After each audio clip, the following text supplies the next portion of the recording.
Hey guys, what's up? This is the African superstar, the one and only. I'm here as usual, freezing in the UK. It's a little bit warmer than yesterday, but it's still no joke. So today what I want to talk about is African life is a way for the diaspora to escape consuming Western culture. I actually want to dedicate this video to our resident troll, Travis Baker. For many of you guys already know who Travis Baker is. Typically when I go live, he comes on the channel and he talks about homosexual relationships between men.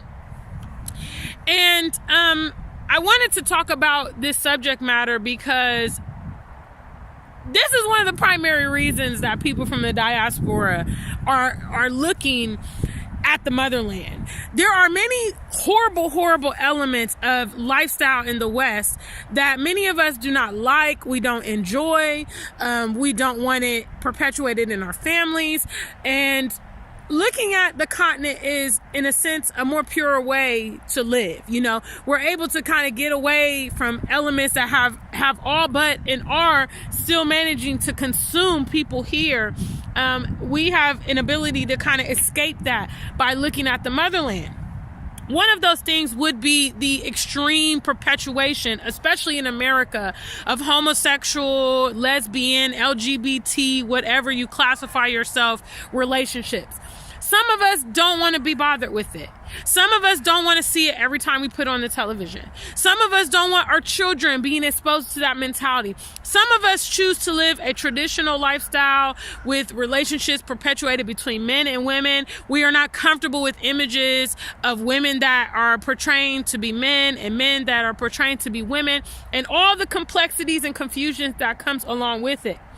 Not to say that certain elements are not available in the motherland, because we know that homosexuality is prevalent, or is present rather around the world. You know, every culture, even some of the most restrictive cultures like Middle Eastern cultures or Indian cultures, the element is still there. You know, but the thing that is attractive, at least I can say personally, the thing that is more attractive about African cultures is it is not perpetuated, and it is not widespread, and it is not socially expected, because I like to live places where people are socially responsible.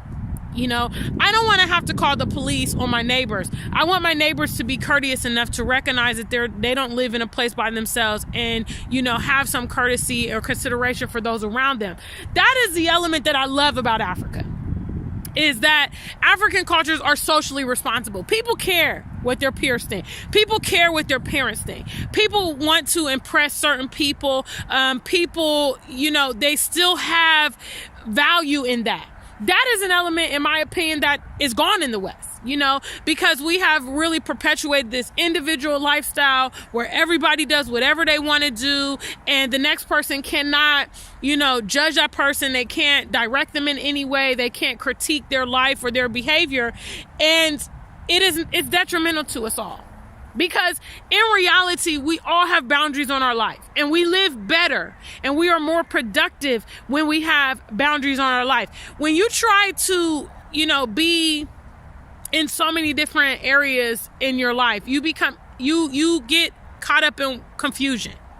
And that is what we see in the West. We see people very, very confused about who they are, what they're capable of, where they come from, and so on and so forth. And it destroys their life. So I like living in a place where there are parameters.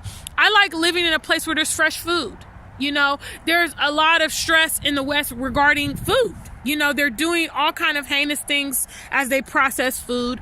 It's having a negative impact on the people, on their well-being, on their psychological, on their children. And, you know, again, going to the motherland, you can avoid a lot of this. You know, in the big cities, you will see some elements of the West. You know, as modernization comes, as development comes, a lot of these elements come. These elements come primarily because people from the outside, people from the West, or people from the diaspora, or people from the East are coming in, and then they import whatever they are bringing along.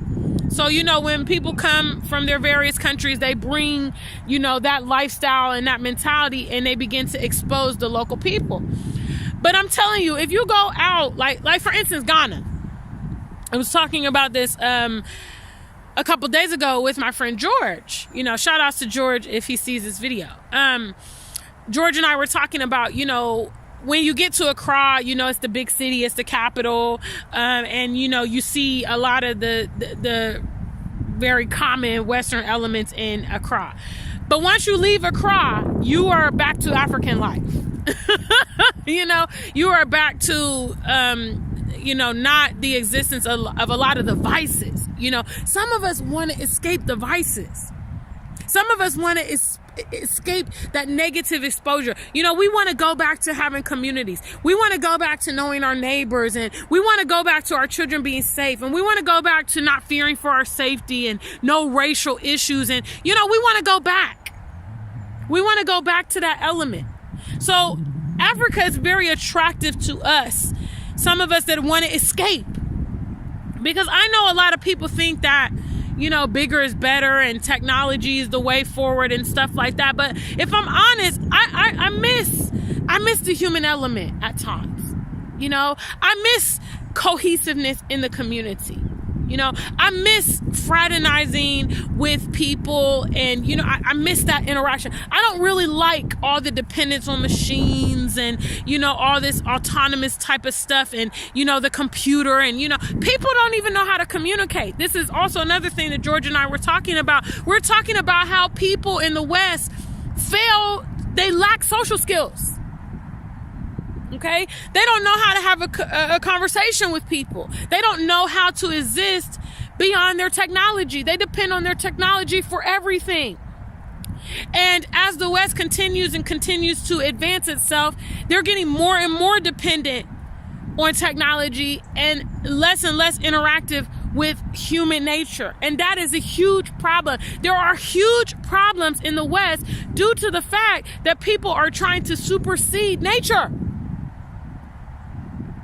Okay? In addition to those things I've talked about, there's also a insurmountable level of perversion in the West.